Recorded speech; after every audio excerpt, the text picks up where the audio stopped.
नमस्ते, म वीरेन्द्र मन। म जुन बाटोमा छु त्यो हो प्रदेश सभा जाने बाटो। प्रदेश सभा बाटो जान्छ र यो मुख्य सडक जनकपुर र जटही सडक खण्ड हो।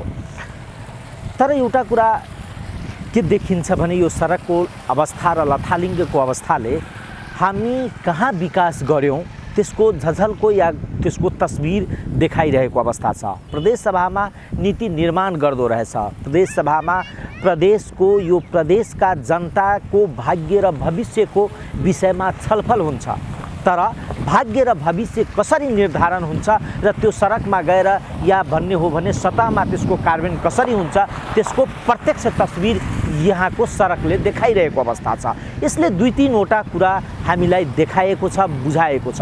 त्यो के हो भने कि त हाम्रा राजनीतिक कर्मीहरू वा राजनीति गर्ने व्यक्तिहरू को शासन शैली ठीक भएन, उसले शासन शैली राम्ररी जानेन चलाउन, होइन भने अर्कोतिर कि त उनीहरूको शासन प्रणाली राजकाज गर्ने जुन पद्धति छ त्यो ठीक भएन र यहाँ कुनै व्यक्तिलाई, कुनै मन्त्रीलाई, कुनै नेतालाई देवत्व ग्रहण गराउने जुन परिपाटी छ त्यसले पनि समस्या सृजना गरिरहेको छ। तपाईँ सडकको अवस्था हेर्नुहुन्छ यस्तो छ, तर मेरो नेताजीले राम्ररी काम गर्नुभयो भने बखान गर्ने पनि धेरै अवस्था छ। र यो झझल्को अवस्था हेर्ने हो भने प्रदेश नम्बर 2 को यो तस्बिर जुन मेरो पछाडि हेर्दै हुन्छ सडकको लथालिङ्ग अवस्था, यो समग्र प्रदेशको विकास निर्माणको तस्बिरलाई देखाइदिएको छ, इङ्कित गरिदिएको छ, प्रष्ट पारिदिएको छ कि हाम्रो प्रदेश कुन अवस्थामा छ। 3-4 वर्षसम्म हामी जहाँ बसेर नीति निर्माण गर्यौं र त्यो नीति निर्माण गएर जब त्यो नीति निर्माण जनताको बीचमा गयो र त्यो कार्यान्वयनको तहमा गयो त्यसपछिका परिणामहरू के आए त्यसको अवस्था यो घटना या यो परिदृश्यले देखाइरहेको छ। प्रदेश नम्बर 2 सरकारमा माओवादी केन्द्रको सहभागिता भएको छ र शनिबार माओवादी केन्द्रका 2 जना मन्त्री कानुन आन्तरिक मामिला तथा सञ्चार मन्त्री भरत प्रसाद शाह र राज्य मन्त्री रुमी कर्णले शपथ लिनुभएको छ। भित्र शपथ ग्रहणमा खचाखच माओवादी कार्यकर्ताहरू, सरकारी अधीनस्थ सरकारका विभिन्न व्यक्तित्वहरूको उपस्थिति थियो भने बाहिर प्रदेश नम्बर 2 सरकारले गरेका विकासका दृश्यहरू छर्लङ्ग देखिँदै आएको अवस्था थियो। हिलो थियो मधेस भवनमा। प्रदेश नम्बर 2 को मुख्य रूपमा प्रशासनिक भवन रहेको यो मधेस भवनभित्र हिलो थियो र राज्यका विभिन्न निकायहरूका व्यक्तित्वहरू त्यो शपथ ग्रहणमा सहभागी थिए। सभामुख, उपसभामुख, मुख्यमन्त्री, यी सबैको गाडीको दृश्यहरू हेर्न सक्नुहुन्छ। नेपाल प्रहरीका प्रमुख, प्रदेश प्रमुखको उहाँको यो दृश्य, यसरी यो लथालिङ्ग अवस्थाहरू यो वर्णन देखाइरहेको छ प्रदेश नम्बर 2 मा। प्रदेश सरकारले, सङ्घीय सरकारले विभेद गर्यो, विकास गर्न दिएन, समृद्धि ल्याउन दिएन, कानुन बनाउन दिएन, राज्यका प्रमुख अङ्गहरूमा प्रतिनिधित्व गर्नबाट वञ्चित गर्न खेलहरू गर्यो भनेर आरोपहरू लगाइरहेको अवस्था छ।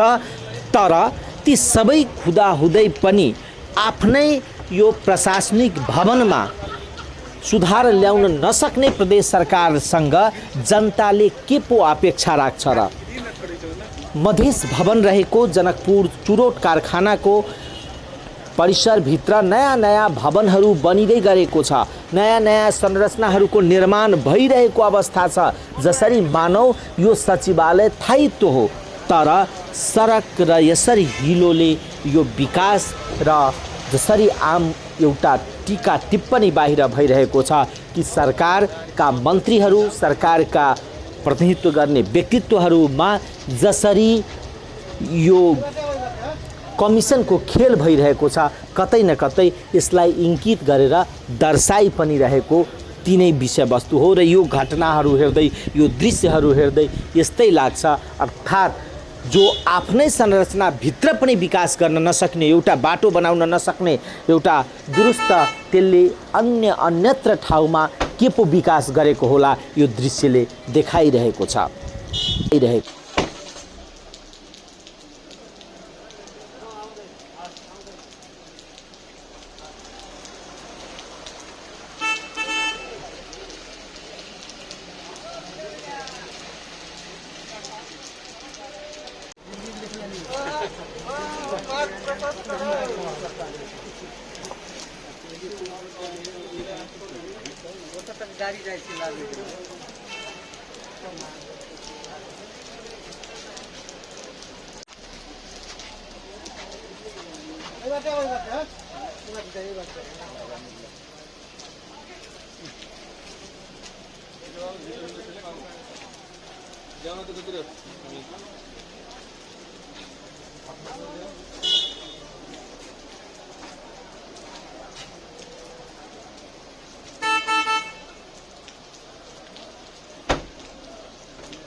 प्रदेश नंबर 2 को मुख्य अर्को स्थलको रूपमा रहेको छ प्रदेश सभा।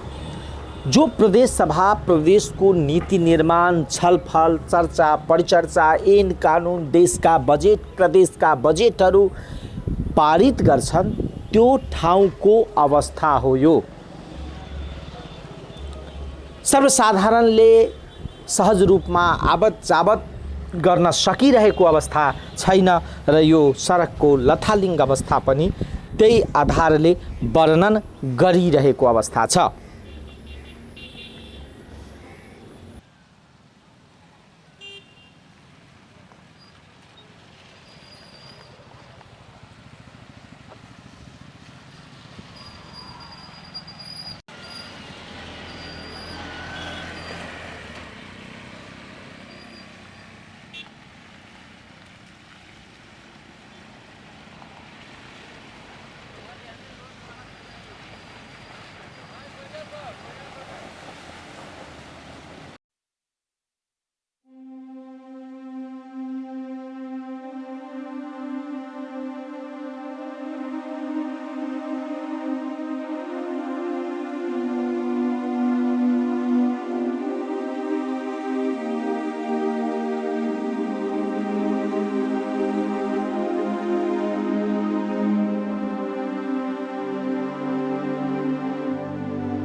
की नाम है? ठकन दास। ये जो सड़क है ना देखे छिए हाँ। तो बड़का बड़का नेता सब वही दक जाए है। ई सड़क के अवस्था एना के लाहे कते वर्ष है ई सब सड़क के अवस्था ये तो हम देखे 5 साल से ना कहना है नहीं बने। नहीं बने हैं। लेकिन एहि साइड के बहुते घर सब छले एगो घर सब के हटाल के तकर बाद भेलै। हाँ रोडे के लाइट हटे नहीं रहे कि मतलब जल्दी बन सके क्या जल्दी कथी देखिए कई साल से नहीं पड़ल है। कनी कनी काम करे छोड़ दे फिर कनी करे फिर छोड़ दे लगातार काम होता जल्दी काम होते। लोग सब के आए जाए में तो बहुत समस्या होती है। बहुत समस्या हो कि कभी कभी पूरा रोड जाम हो जाए टिफर अब रास्ता खराब कर दिया और तो और रास्ता जाम हो जाए। अब उनका ठीक है लोडर से आके बाद में फिर वही अवस्था रहा। अगर खदिया उदिया रहा तो भर दिलक और नहीं टिफर फेराल गाड़ी भारी हो फिर खदिया खरीद दिलक